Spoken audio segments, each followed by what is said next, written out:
The Murders in the Rue Morgue by Edgar Allan Poe. Text adaptation by Jennifer Bassett. Read by Jeff Woodman. Copyright Oxford University Press, 2004. Chapter 1. My Friend Auguste Dupin. I met Monsieur Auguste Dupin while I was living in Paris during the spring and summer of 1839. This young Frenchman was from an old and famous family, but the family was now very poor, and Dupin only had a little money to live on. He ate and drank very little, bought no clothes, and lived very quietly. Books were the love of his life, and in Paris it is easy to get books. Our first meeting was in a small bookshop in the Rue Montmartre. We were looking for the same old book, and that is how our conversation began.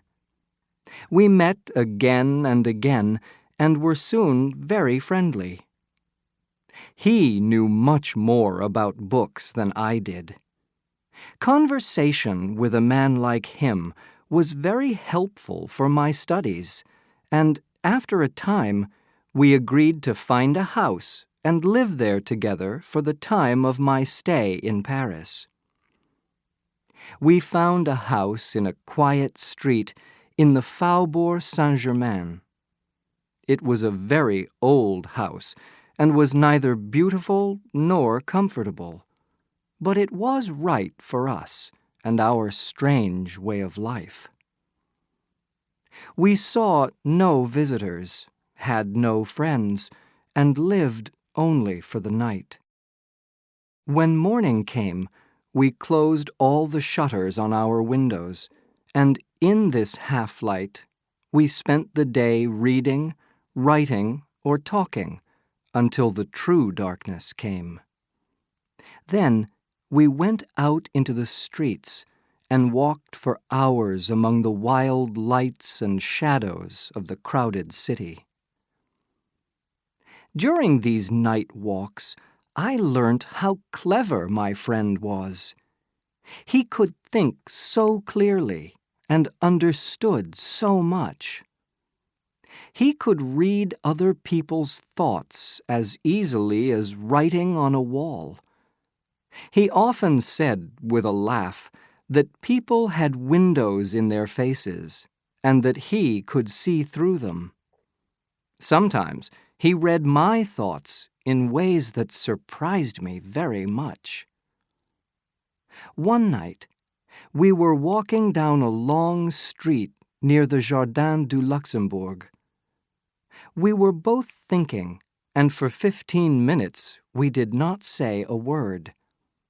Then, suddenly, Dupin said, "He cannot write tragedy, that's true. He's much better at writing his funny pieces for the newspaper." "Oh, yes, I agree with that. Then I stopped, astonished. "Dupin," I said, "I do not understand. How could you possibly know that I was thinking about—" Again I stopped.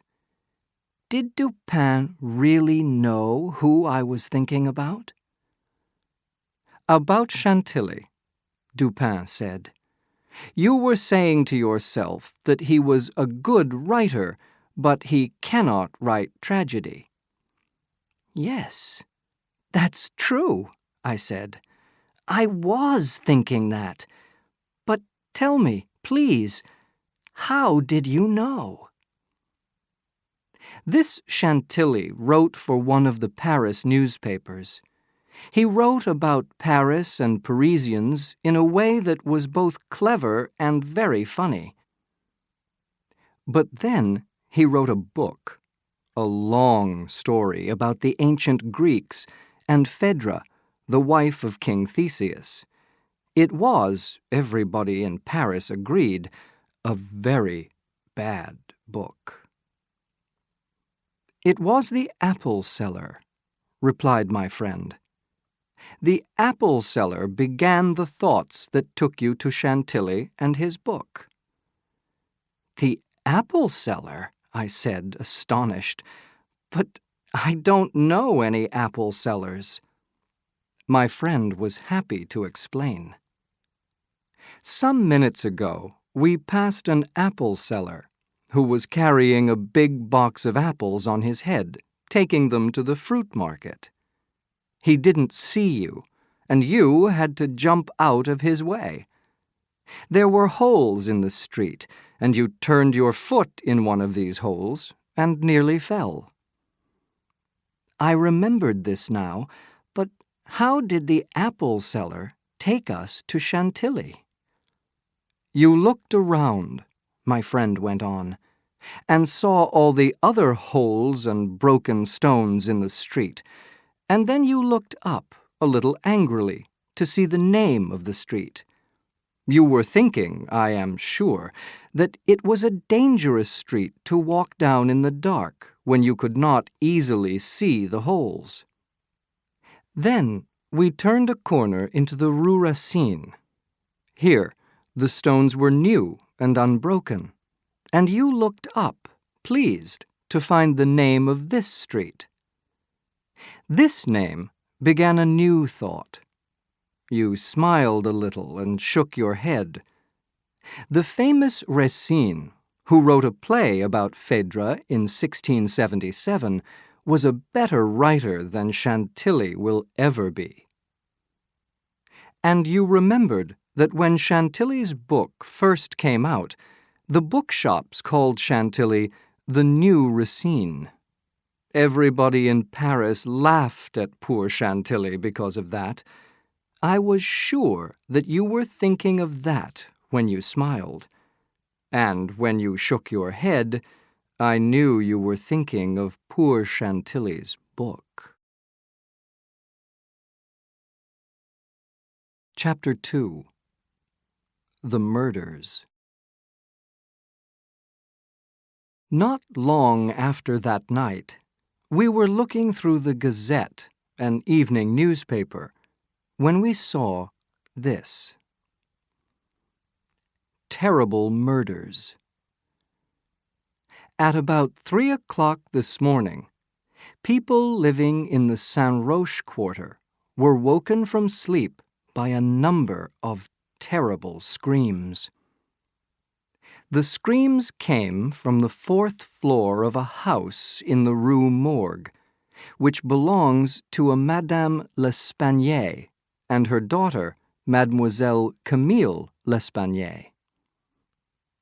8 or 10 of the neighbors and 2 policemen ran to the house. There was no answer to their knocking, so they broke down the door.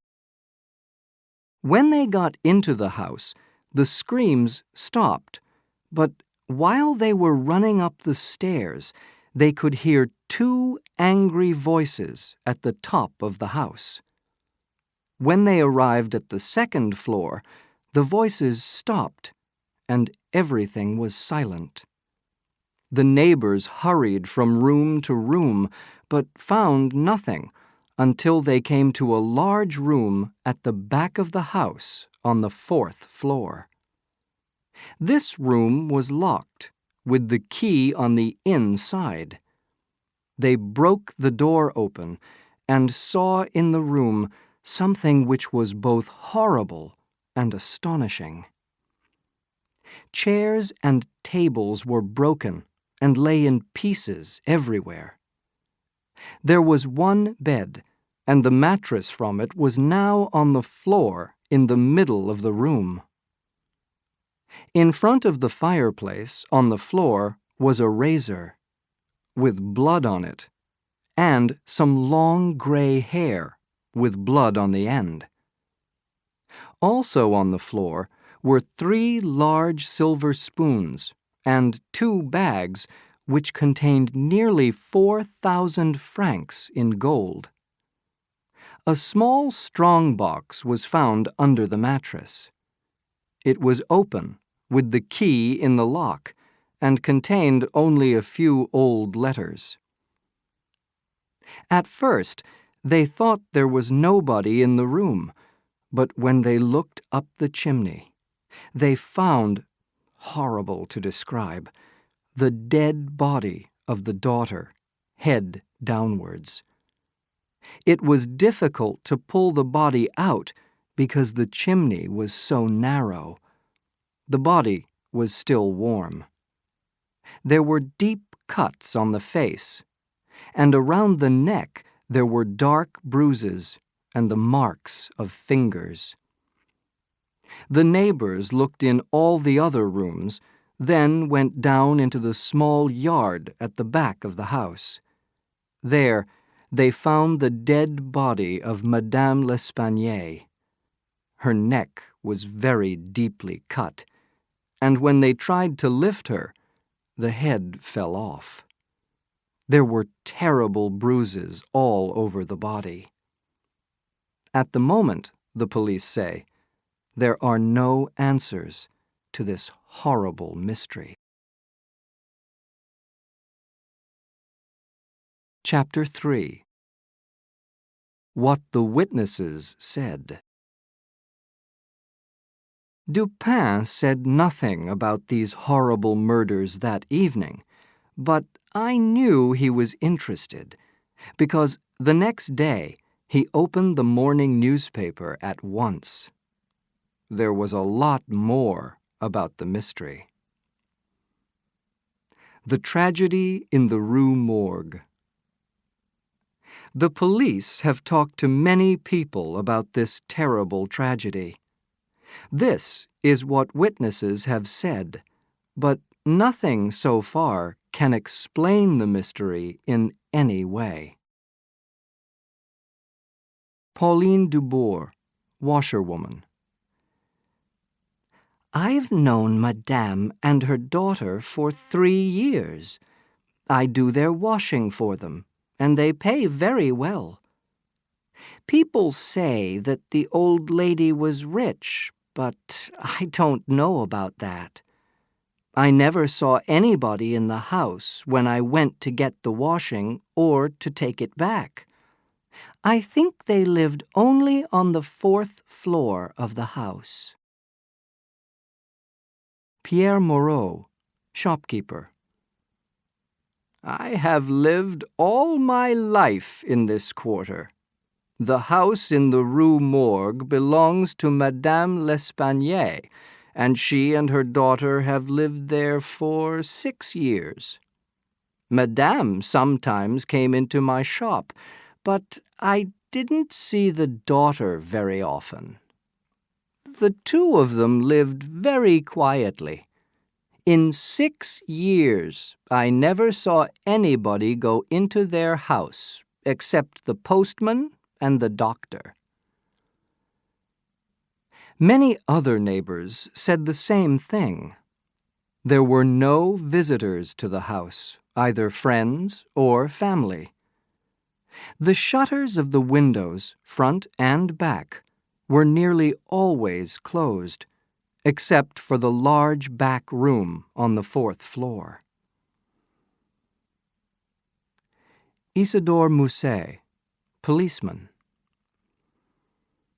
I was called to the house in the Rue Morgue at about 3 o'clock in the morning and found 20 or 30 people at the front door. The screams from a person or people inside the house were very loud, but they stopped suddenly when we broke the front door down. I was the first up the stairs, and when I reached the 1st floor, I could hear 2 angry voices arguing loudly. One was a deep voice, the other high and shrill, a very strange voice. The deep voice was that of a Frenchman. I'm sure it wasn't a woman's voice. I could hear the words diable and mon Dieu. The shrill voice was a foreigner, perhaps a man or perhaps a woman. I couldn't hear any words, but the language was Spanish, I think. Henri Duval, a neighbor. I agree with what Isidore Mousset has said, except about the voices. The shrill voice was speaking in Italian. I'm sure it wasn't French. No, I don't know Italian myself, but I'm sure it sounded like Italian words. I knew Madame L. and her daughter, and it certainly wasn't either of their voices. Jan Odenheimer, kitchen worker. I was walking past the house when I heard those long, terrible screams, and I was one of the people who went into the building and heard the voices on the stairs. I am from Holland and don't speak French, but I'm sure the shrill voice was a man's voice, a Frenchman. I couldn't hear the words, but the voice sounded angry and afraid. The deep voice said the word diable many times. Jules Minot, banker, Minot and Son. Madame L'Espanaye opened an account at my bank 8 years ago.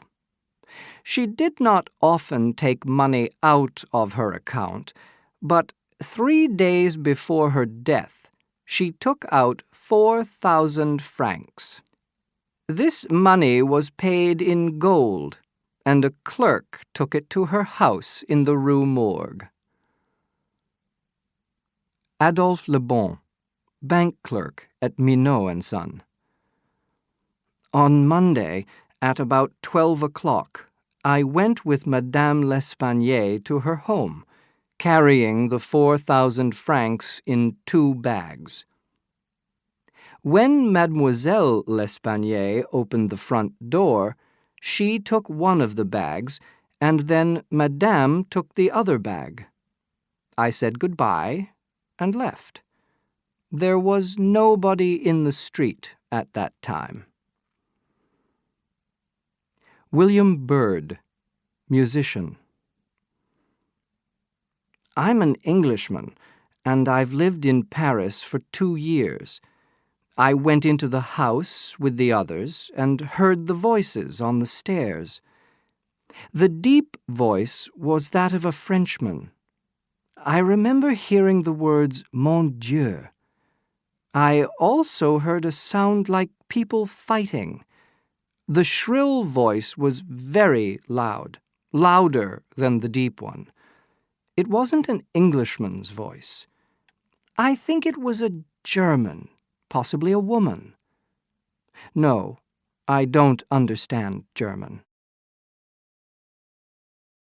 Several witnesses said that the door of the room on the 4th floor was locked, with the key on the inside. Everything was silent when they got up there. And when they broke the door open, they saw nobody in the room. The 2 windows were closed and fastened on the inside. The police have looked through the house very carefully. Every room, every chimney, every corner. But they have found nothing.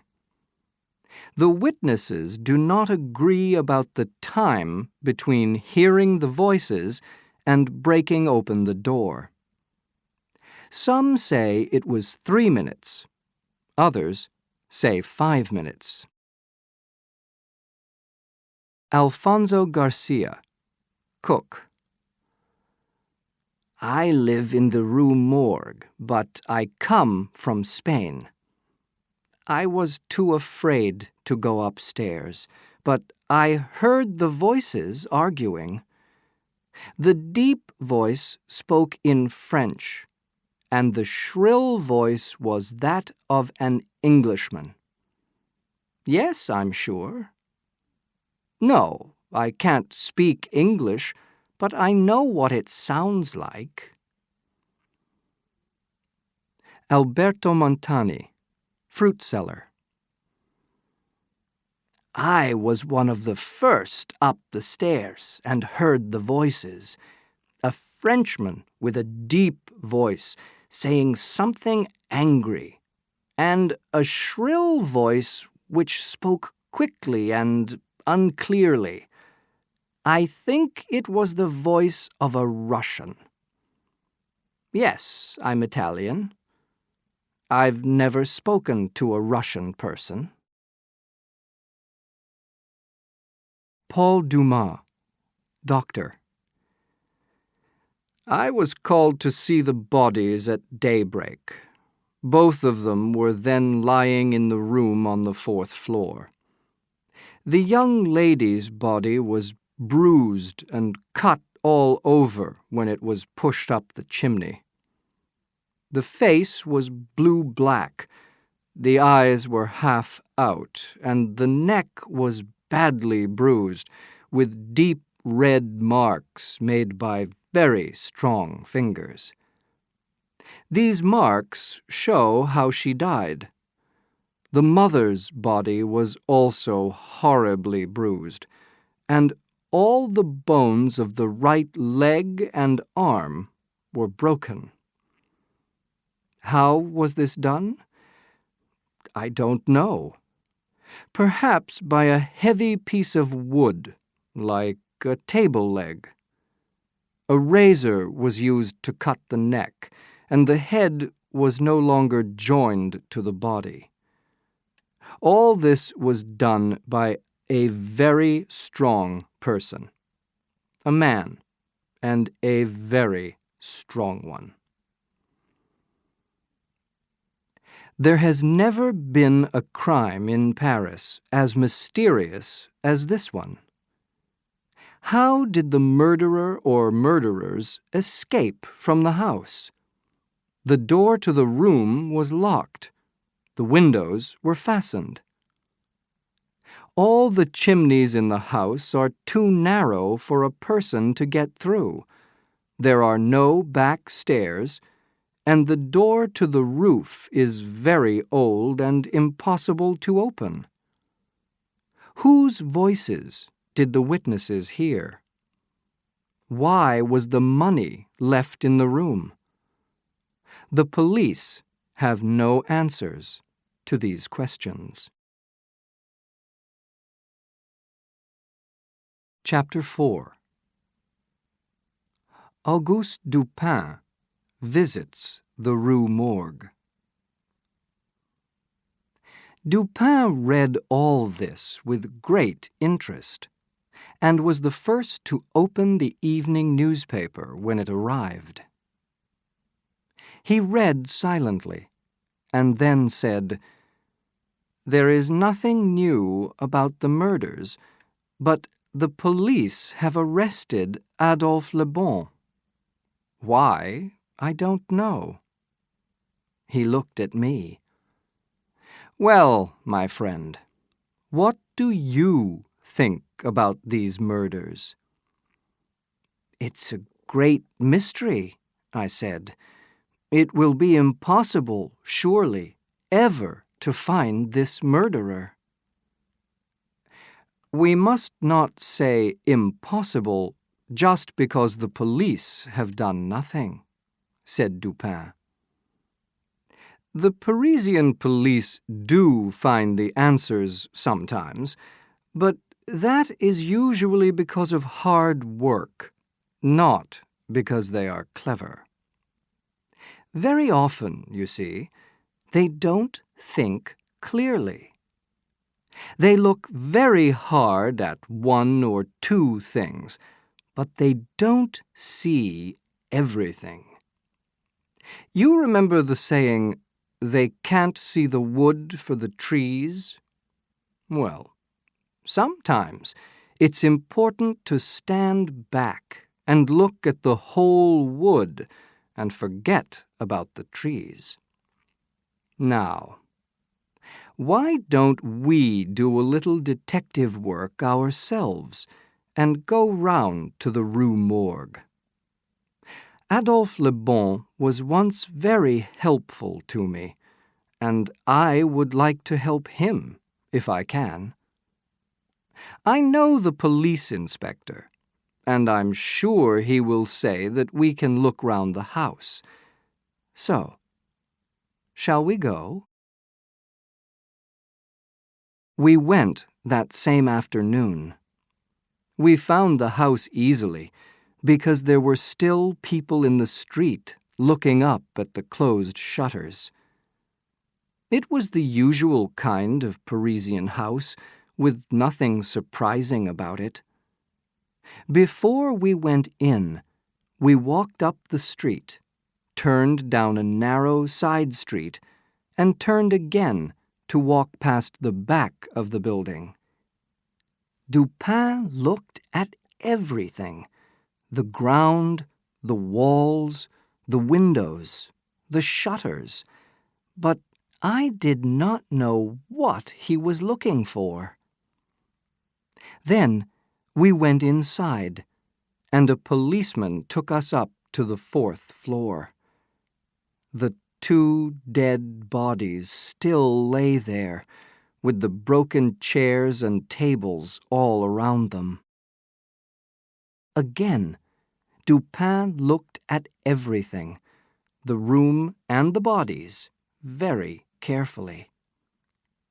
Then we went down into the yard at the back.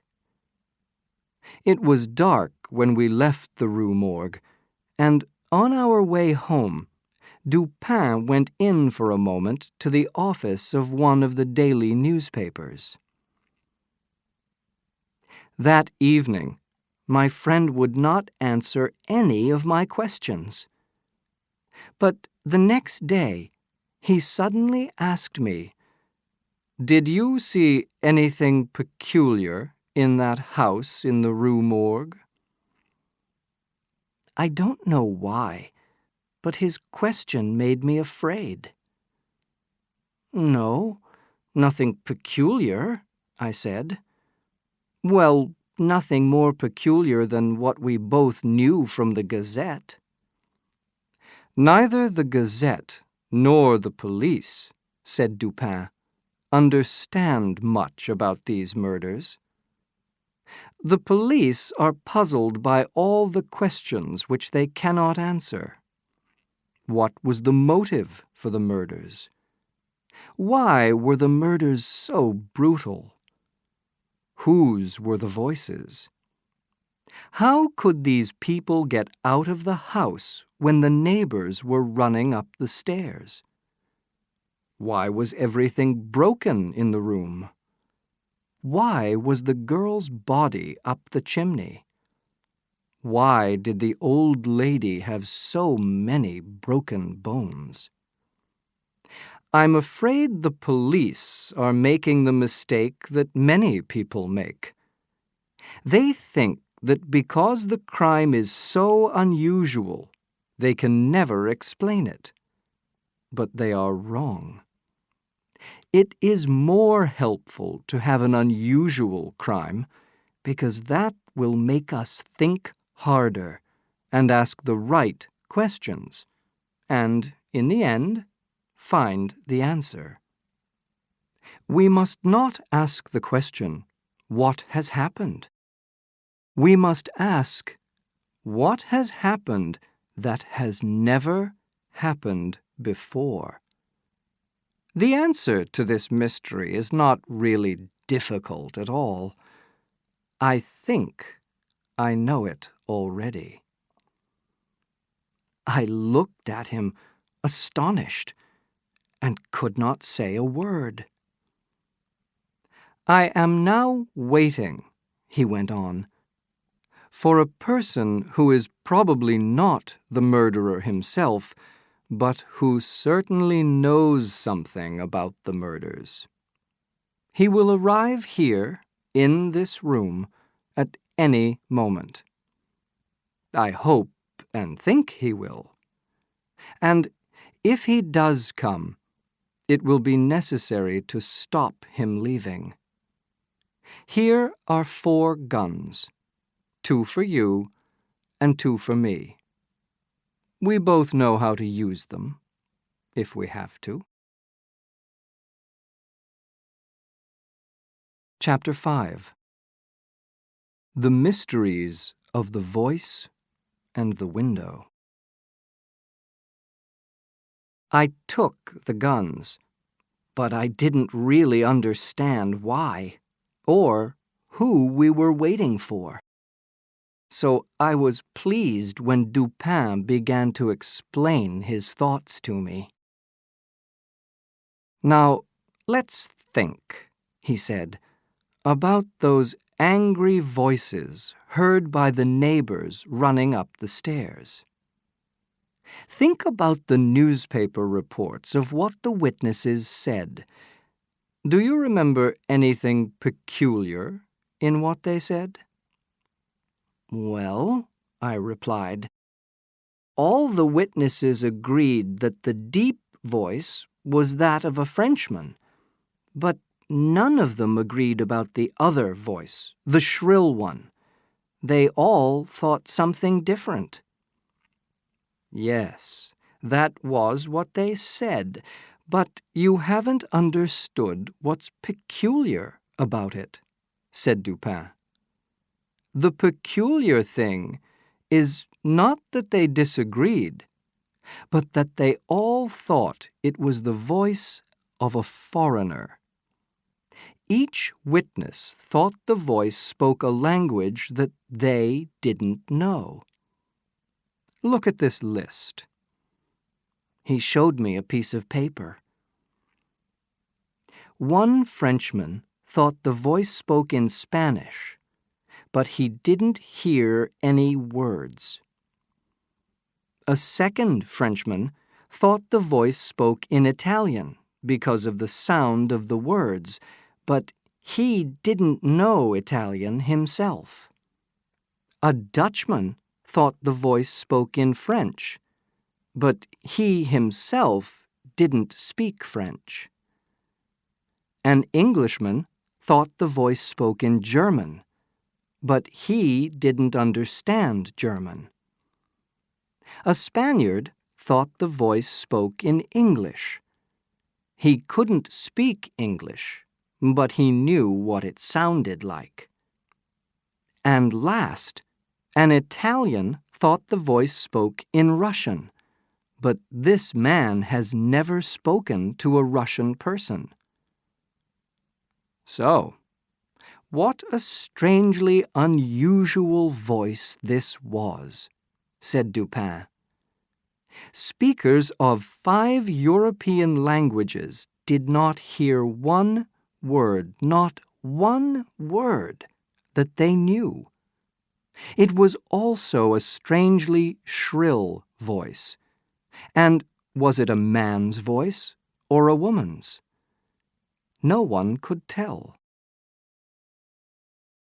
"But perhaps the voice was speaking an African language," I said, "or an Asian one." "That is always possible," Dupin agreed. "But do you begin to see what question we must ask next?" Puzzled, I shook my head. "Well, we will come back to the voice later," said Dupin. But for me, my thoughts about the voice already told me what to ask next. So, let us close our eyes and remember that room on the 4th floor of the house in the Rue Morgue. What do we want to find out first? The way the murderer got out of the room. Let's think about all the possible ways. First, the door to the passage was locked, with the key on the inside. We cannot argue with a key in a locked door. There were no secret doors. The police have looked at every centimeter of the floor, the ceiling, and the walls. And I also looked very carefully. So, no secret doors. What about the chimney? It is wide enough for a body for 3 meters, but higher up it is much narrower. Not even a cat could climb through it to the top. So, what is left? The 2 windows, I said, but they were fastened on the inside, weren't they? Yes and no, said Dupin. Let me explain. We can see all of the window on the left, you remember, but only the top half of the window on the right, because the head of the bed is pushed up next to the window. The police tried to open the window on the left, but found a very strong nail in the wood, which stopped the window opening. Another big nail was found in the other window, and the police stopped there. No one could get out of these windows, they thought, because of the nails and because both windows were fastened on the inside. So they did not try to take out the nails and open the windows. But I went on thinking. The windows were the only possible way. So the murderer did escape from one of these windows. But they were fastened on the inside. And how did the murderer fasten the window again from the outside? There was only one answer. The window could fasten itself. I took out the nail from the window on the left, but the window still would not open. So I was sure there was a hidden spring somewhere, and after a while, I found it. I pressed it, and then I could open the window. I put the nail back into its hole and thought some more. The murderer gets out through the window. Then the window drops down again behind him and fastens itself by its hidden spring. But the nail, how could anybody put back the nail from the outside? I went to the other window and stood on the bed, looking down behind the bedhead at the bottom half of the window. The nail in this window looked the same, but there must be something wrong with this nail, I said to myself. I touched it, and the head of the nail came off in my fingers. The rest of the nail stayed in the wood. I carefully put back the broken nail head, pressed the hidden spring, and lifted the window a few centimeters. The nail head went up and came down with the window, but still looked like a real nail.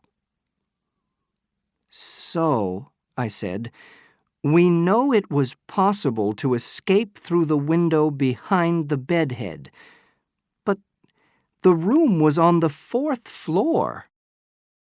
Ah, said Dupin. That was the next question. You remember, don't you, how we walked around the building? And you saw, didn't you, the lightning rod that went up the back wall of the building? And the unusual shutters on the windows on the 4th floor? Yes, I said. They were like doors, but the top half was latticed, which is unusual in Paris. Yes, Dupin said, and very easy for a hand to get hold of. Now, let me describe a possible picture to you. The lightning rod on the wall is less than 2 meters from the window by the head of the bed. The latticed shutter is more than a meter wide, and when it is open and against the wall, it is only about half a meter away from the lightning rod. It is possible to climb up the lightning rod to the 4th floor. Then, a strong and agile, very agile person could take hold of the latticed shutter with both hands, push his feet against the wall, and swing himself and the shutter across the window. And if the window is open, and this person is very agile indeed, he could swing himself into the room. Dupin saw the surprise in my face. "Remember," he said, "that I am talking about somebody who is very strong and agile. Agile in a very unusual way, perhaps. Remember also the voice, that peculiar, shrill voice which spoke in a language that nobody knew." At these words, I felt I almost understood what Dupin was saying, but I wasn't sure, so I said nothing and waited for him to go on explaining. Chapter 6. A madman has done this. "You will see," my friend went on, "that I have tried to answer another question. Not just, how did the murderer get out of the room, but also, how did he get into it? He used the same window both ways, I think. But now, let's look again at the room. You remember that on the floor there were 2 bags of gold, which Adolphe Le Bon carried to the house 3 days before. The police are so excited by this. Nearly 4,000 francs in gold. Here, they say, is the motive for the murder. Well, 4,000 francs in gold is a lot of money, and is certainly a possible motive for murder. But remember, my friend, the gold was not taken. It was still there on the floor. So, what kind of thief is that? A very, very stupid one.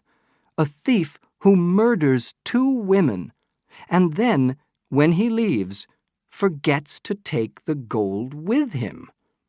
No, we must forget the gold. It was not the motive for these murders. So far, then, the picture is like this. We have a murderer with a peculiar voice and who is unusually agile. We have a murder without motive, a murder that is brutal and horrible even for the worst kind of criminal. How many murderers kill with their own hands and then push the body head downwards up a chimney? And how strong our murderer is. He pushed the body up alone, but it took 3 or 4 people to pull it down. And think of those handfuls of long gray hair on the floor. Have you ever tried to pull hair out of someone's head? You need to be very strong to do that. You also need to be strong to cut right through someone's neck with just a razor. And why did the old lady have so many broken bones? Because the murderer pushed her body through the open window, and it fell down onto the stones of the yard below. One more thing to finish the picture. Remember what the room looked like.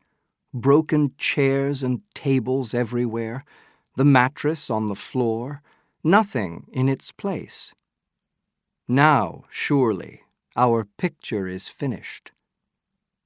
What kind of murderer is so unusually strong, so unusually agile, has so peculiar a voice, kills in so brutal and horrible a way without motive? Tell me, what is the answer? I felt a little ill when Dupin asked me this question. I shook my head. A madman, I said, has done this. A wild and horrible madman who has escaped from some hospital somewhere. That is a possible answer, certainly, Dupin replied. But even madmen do not have as peculiar a voice as the one heard on the stairs. Madmen speak a language of some kind. Perhaps they say strange things, but at least they speak in words. Now, there is one more thing. Dupin put his hand in his pocket and took something out. He put it on his hand and held it out to me. It was some short, orangey-brown hair. I took this from between the fingers of Madame L'Espanier's hand, he said. What do you make of it? Dupin, I said, astonished and afraid. This hair is most unusual. It is not human hair. Did I say it was? Dupin said. He put the hair back into his pocket and then showed me a piece of paper. You remember the marks on the neck of Mademoiselle L'Espanaye? Marks made by the fingers that killed her? Here is a drawing of those marks, just as they were on the neck. Now, please put your hand on the paper, with all your fingers in the same places as the marks. I tried to do this, but could not. I don't have small hands, but my fingers were much shorter, and my hand much narrower than the marks on the drawing. These marks, I said, were not made by a human hand. Dupin stood up and went to get a book from the table behind him. He brought the book to me. I want you to read this page, he said. The page described an animal that is found in the East Indian Islands, the orangutan. It is a very large animal, bigger than a man, and is strong, agile, clever, and very, very dangerous. At once, I understood just how horrible these murders were. Your drawing of the marks made by the fingers, I said, is just as the book describes the orangutan's hand. Also, the book describes its orangey-brown hair, which sounds just like the hair you showed me. But I still can't understand this terrible mystery. People heard two voices arguing, and the other voice was the voice of a Frenchman. Everybody agreed about that. True, said Dupin. And you will remember two of the words they heard. Mon Dieu. When do we say this? When we are angry, afraid, surprised, unhappy. I have thought about these words and made a little picture of this Frenchman, which will answer all the questions in this mystery. This is my picture. A Frenchman brings home an orangutan from the East Indian Islands, but one night the animal escapes from him. Our Frenchman follows it through the city, trying to catch it. When the orangutan gets into the house in the Rue Morgue, the Frenchman sees what happens, but cannot catch the animal or stop it killing the two women. Is this picture a true one? Of course, I don't know. But if I am right, the Frenchman himself is innocent of these murders. And if he is innocent, perhaps he will answer my advertisement. I left it at the office of Le Monde newspaper on our way home last night. Dupin gave me a piece of paper, and I read this. Caught in the Bois de Boulogne, early in the morning of the 4th of June, a large orangutan, probably from the East Indian Islands. The owner, who is a sailor on a Maltese ship, can have the animal back if he comes to the following address in the Faubourg Saint-Germain. Once again, I was astonished by what Dupin knew. How could you possibly know, I asked, that the man was a sailor and that he belonged to a Maltese ship? I do not know it, said Dupin. I am not sure of it. But I found this small piece of ribbon on the ground at the bottom of the lightning rod. Look. He gave me the ribbon to look at. It was a dark red color, and old, and dirty. Sailors always use ribbons like these, Dupin said, to tie back their long hair. And this color is a favorite of Maltese sailors. You see, if I am right about this, it will make the man think carefully. But will he answer the advertisement? I said. He saw the terrible things that his orangutan did. Won't he be afraid to say he is its owner? Yes, he will be a little afraid, said Dupin. But I hope that he will think like this, and will say to himself, I am innocent. I am poor.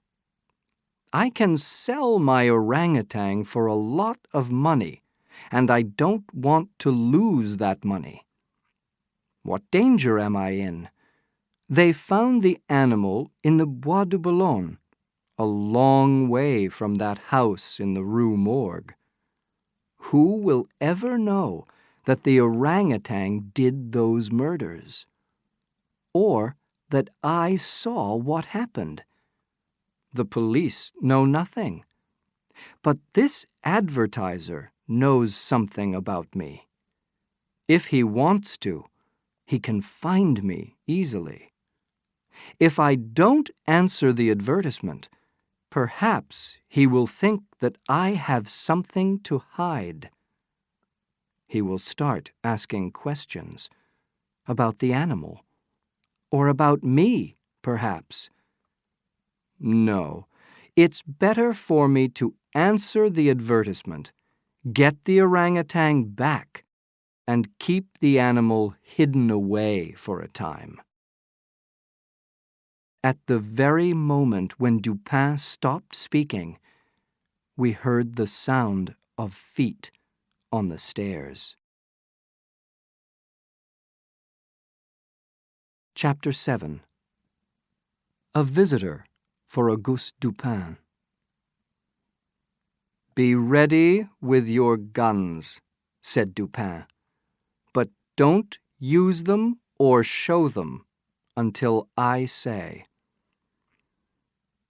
The front door of the house was open, and the visitor was already halfway up the stairs. The feet stopped for a moment. then began again, and a few seconds later there was a knock on the door of our room. "Come in," called Dupin in a friendly way. The door opened, and a man came in. He was a sailor, clearly, a tall, strong man with a sunburnt face. He was carrying a heavy stick, but no gun. He looked first at me, then at Dupin, and did not smile. "Good evening," he said. "Sit down, my friend," said Dupin.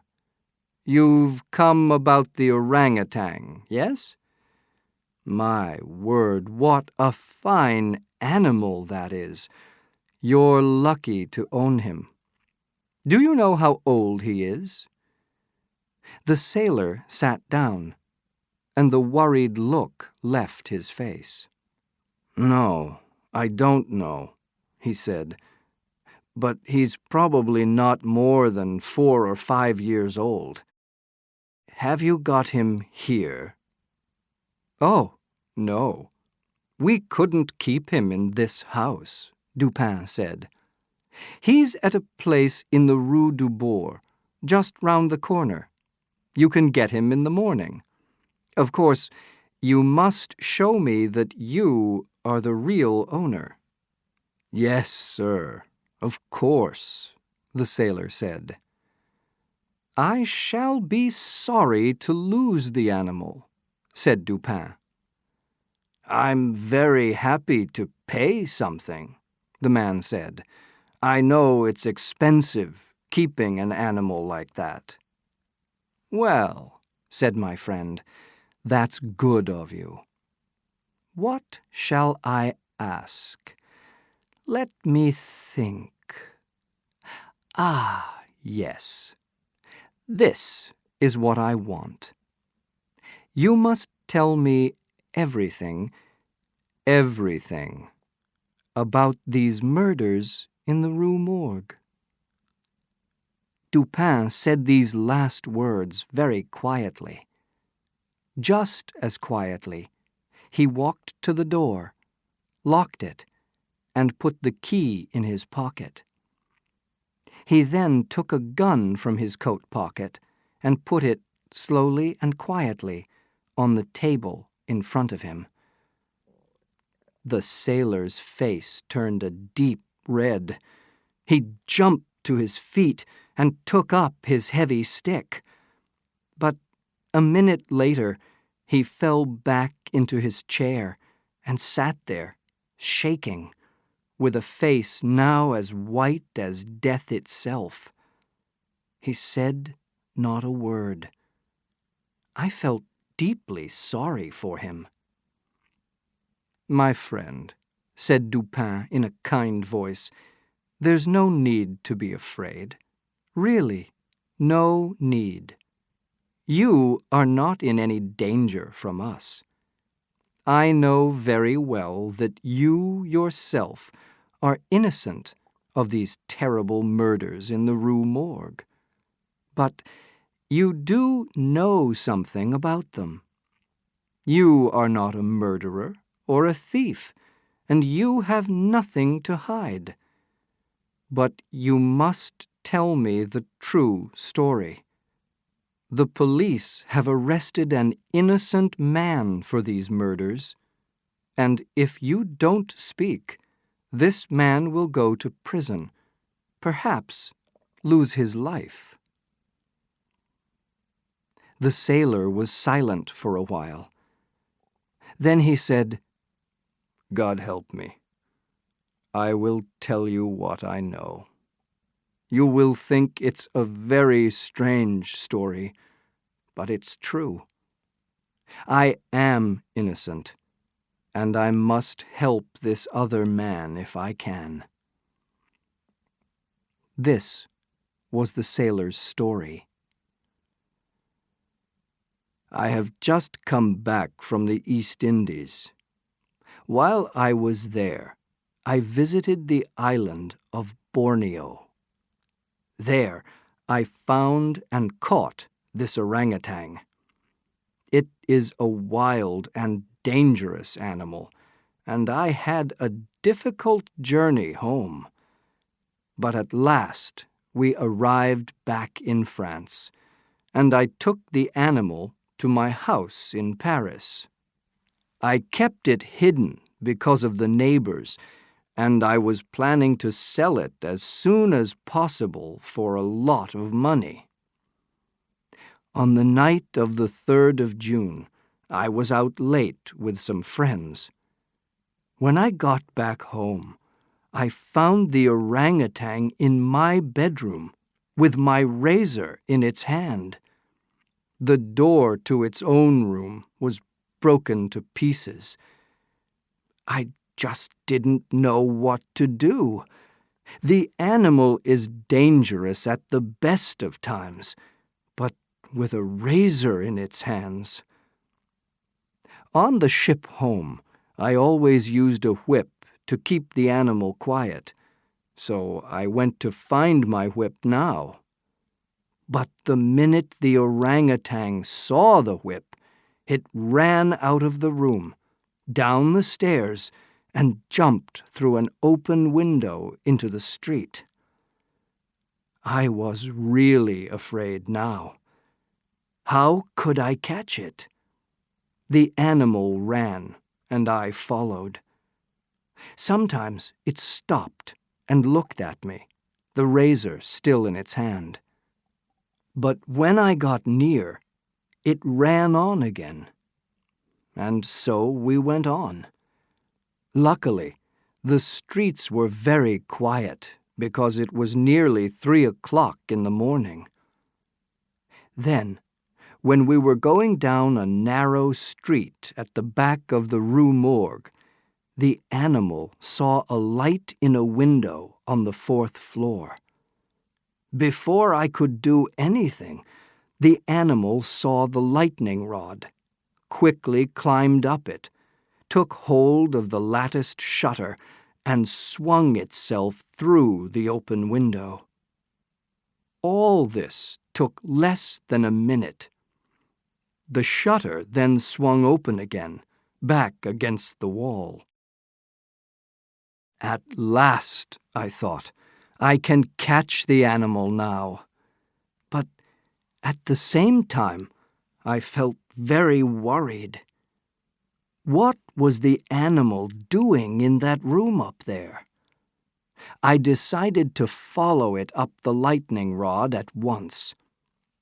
When I got to the 4th floor, I found it was impossible for me to get across to the window. I could just look into the room, and at that moment, a most terrible screaming began. God help me, I will never, ever forget the horrible things that I saw that night. The orangutan took hold of Madame L'Espanaye by the hair, with the razor still in its other hand. The daughter fainted at once and lay still and white on the floor. The old lady tried to get away, but the animal pulled out handfuls of her hair. She fought and screamed, and this probably made it very angry. Then, with the razor, it nearly cut her head off her body. So much blood, and the blood made the animal even angrier. It ran to the girl's body and fastened its horrible hands around her neck. When she was dead, it looked up and saw my face through the window. I was shouting at it, and it made noises back at me. Perhaps then it remembered my whip, and perhaps that's why it tried to hide the dead bodies. If you can't see anything, then nothing has happened. I don't know. First, it ran around the room, breaking all the chairs and tables, pulling the mattress off the bed. Then it took the girl's body and pushed it up the chimney. And last, it took the old lady's body, carried it to the window, and pushed it through. I could not watch any more. I almost fell down the lightning rod and ran home. I just wanted to get away from the horror of it. So that was the story behind the murders in the Rue Morgue. Just before the neighbors broke down the door of the room, the orangutan went out through the window, which dropped down behind it. In the end, the sailor caught the orangutan and sold it for a lot of money. We went to talk to the police inspector, and the same afternoon, Adolphe Le Bon walked out of prison a free man. The inspector was not too happy about it all. He talked a lot about people who tried to do the job of the police, but who didn't understand police work. "We won't argue with him," Dupin said to me when we walked home together. "Let him talk. He's a good man, in his way. I found the answer to this mystery, and he didn't." That's all there is to say, really.